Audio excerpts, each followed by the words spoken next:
Nous recevrons Jeffrey Hawkins, consultant et ancien ambassadeur américain en Centrafrique. Bonsoir, merci d'avoir accepté notre invitation. Bonsoir. Avant d'aborder avec vous notamment la tournée africaine de Mike Pompeo, je vous propose de regarder ce sujet de Laure de Matos sur les enjeux de la visite de Mike Pompeo. L'Afrique, les États-Unis de Donald Trump ne s'en soucient guère. Le président américain n'y a jamais mis les pieds depuis son investiture. Et c'est la première visite sur le continent de son secrétaire d'État depuis sa prise de fonction, il y a 2 ans. La mission de Mike Pompeo donnait le sentiment aux Africains que Washington ne se désintéresse pas tout à fait de leur sort, alors que tout indique le contraire. Sur le plan sécuritaire d'abord, les États-Unis vont réduire leur présence militaire sur place. Un projet réaffirmé cette semaine par le Pentagone, qui n'a toujours pas spécifié cependant le nombre de troupes qu'il retirerait, ni annoncé de mesures concrètes. En tout, entre 6 000 et 7 000 soldats américains sont déployés sur le continent. Et 800 d'entre eux aident plus spécifiquement les forces françaises de l'opération Barkhane au Sahel. Un appui logistique en termes de ravitaillement et surtout de surveillance. Les Américains sont les seuls à pouvoir, via des drones, intercepter des communications dans la zone. Et on évoque la possibilité que la base américaine de drones d'Agadez au Niger puisse fermer. La France est inquiète. Sa ministre de la Défense a d'ailleurs fait le voyage à Washington fin janvier pour convaincre les États-Unis de rester. Le soutien américain à nos opérations est d'une importance cruciale et sa réduction limiterait gravement l'efficacité de nos opérations contre les terroristes. Ce qui compte principalement pour la Maison-Blanche, ce sont les possibilités économiques qu'offre l'Afrique. Et sur ce front, Mike Pompeo a un message à adresser à ses interlocuteurs. Qu'il renonce à ce que Washington qualifie de diplomatie de la dette de Pékin. La Chine continue d'investir massivement sur le continent via des grands chantiers. Et le financement de ces vastes projets peut se transformer en dette colossale au profit de la Chine. Washington veut plaider pour des investissements américains qui soutiendraient aussi le secteur privé local sur le continent. Jeffrey Hawkins, en quoi le mandat de Donald Trump marque une rupture dans les relations entre le continent africain et les États-Unis? Bon, il y a la rupture, il y a la continuation aussi. Côté rupture, il y a d'abord et surtout la position du président. Comme on a dit dans le reportage, le président n'y a jamais mis les pieds sur le continent africain. Il a parlé, comme tout le monde sait, dans des termes assez dérogatoires au sujet des pays de l'Afrique. Je pense aussi que c'est un homme d'affaires qui n'a jamais été attiré par les marchés africains, qui ne connaît pas, en tant qu'homme d'affaires, n'a jamais été attiré par ce marché. Donc, c'est un continent pour lui qui n'a pas vraiment d'importance.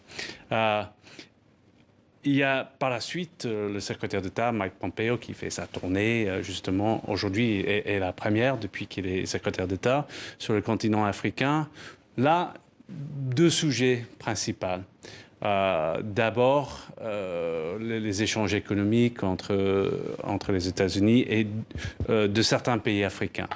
Et c'est pas un hasard que les pays qu'il visite sont parmi les marchés les plus importants pour l'Amérique. Et deuxième sujet, bien sûr, c'est la Chine et la position de la Chine. Donc, quand on parle de l'engagement américain pour le passé, bon, il y avait un côté économique qui était très important, mais il y avait aussi la sécurité, le terrorisme, il y avait l'humanitaire, il y avait les droits de l'homme, etc. Tout ça semble... Il y avait d'autres aspects. Tout ça semble laissé à côté. La jeunesse africaine, l'engagement avec l'Afrique... pas trop.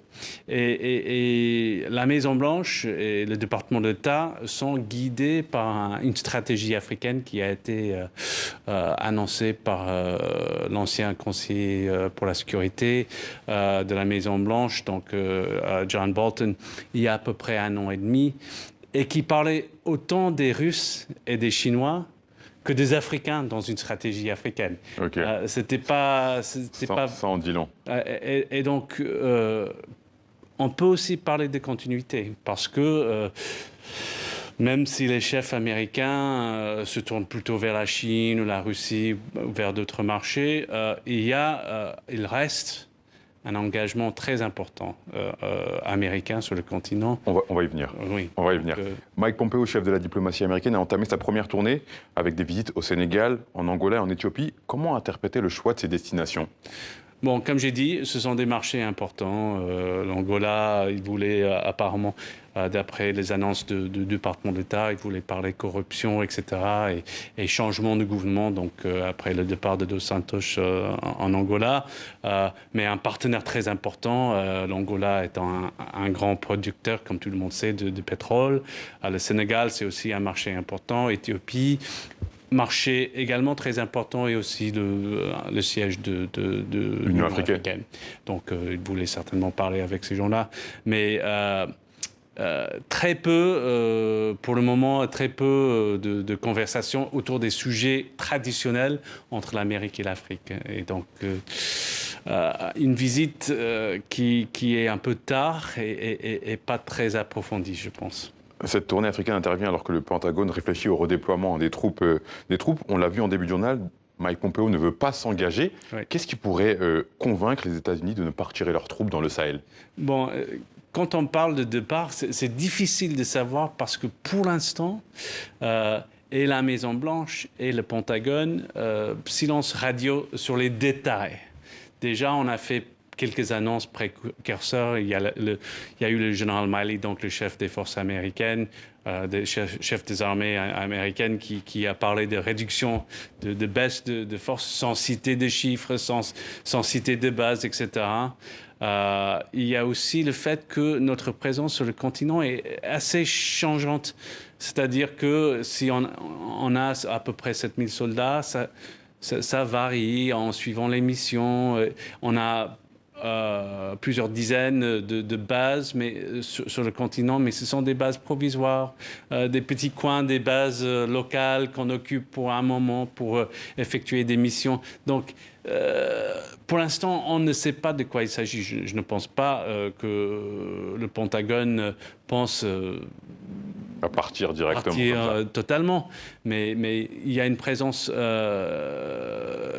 réduite, certainement, qui va être... va diminuer au fil des années. La nôtre. Mais il y a, même si on n'a pas de chiffres, il y a quand même un petit signe sémantique qui indique un changement d'approche vis-à-vis de l'Afrique pour le Pentagone. Et là, par le passé, on parlait de user, en anglais, on dit de dégrader les forces des terroristes sur le continent. Et tout récemment, le Pentagone a changé de terme et maintenant, on cherche à contenir. Contenir, les termes ont changé. Et donc, ces deux mots-là sont très différents en anglais et reflètent une mission très différente. Et la Pentagone a dit qu'on est sur une logique d'économie de force. Un nouveau cap, d'accord. Oui. Un autre aspect de cette tournée de Mike Pompeo, c'est l'économie et les échanges commerciaux. Quel bilan peut-on faire des échanges entre les États-Unis et les pays africains? Bon, c'est vrai que depuis à peu près une décennie maintenant, on est dévancé par les Chinois. Les Chinois sont très actifs à travers le continent. Je pense que le commerce chinois avec l'Afrique, ça monte à peu près 200 milliards de dollars. En 2018, pour l'Amérique, c'était 40 milliards. Et si on regarde un peu ce chiffre, beaucoup de pétrole, etc., donc ce ne sont pas des échanges très variés. Mais justement, face à la Chine, face à l'influence chinoise, qui est le premier partenaire commercial de l'Afrique, comment se positionnent les États-Unis face à cette influence chinoise? Et je pense que s'il y a un but de ce voyage de Pompeo en Afrique, c'est justement pour contrecarrer les Chinois. Et on reconnaît que les Chinois sont omniprésents maintenant sur le continent africain. En tant qu'ambassadeur, en tant que diplomate américain en Afrique, je l'ai vu maintes fois. Et donc, il semble qu'il va essayer de convaincre les chefs d'État africains, les leaders africains, à se tourner plutôt vers l'Amérique que vers la Chine, qui dit ne cherche qu'endetter l'Afrique, tandis que l'Amérique offre un vrai partenariat avec ces pays africains. Ça sera ma dernière question. Selon vous, est-ce que l'image des États-Unis a changé par rapport à l'Afrique? Est-ce que l'image des États-Unis a souffert en Afrique, selon vous? Je pense qu'il ne faut pas sous-estimer... Depuis l'arrivée de Donald Trump, Je pense qu'il ne faut pas sous-estimer le soft power des États-Unis. Et donc, il y a énormément de gens comme vous, je pense, qui ont fait des échanges aux États-Unis, des gens qui ont étudié aux États-Unis, ont regardé des films américains. Et donc ça, cette influence-là continue. Mais quand on a un chef d'État, quand on a un président comme Donald Trump, qui ignore l'Afrique, qui ne s'y investit pas, les Africains, ils le remarquent. Ils sont pas... et nous ne devons pas être surpris s'ils se tournent vers d'autres partenaires, si nos leaders ne montrent pas des signes. Ne cherchent pas un vrai engagement avec l'Afrique. Merci beaucoup, Jeffrey Hawkins. Merci d'avoir répondu à nos questions. Je rappelle que vous êtes consultant et ancien ambassadeur des États-Unis en Centrafrique. Merci beaucoup. Merci.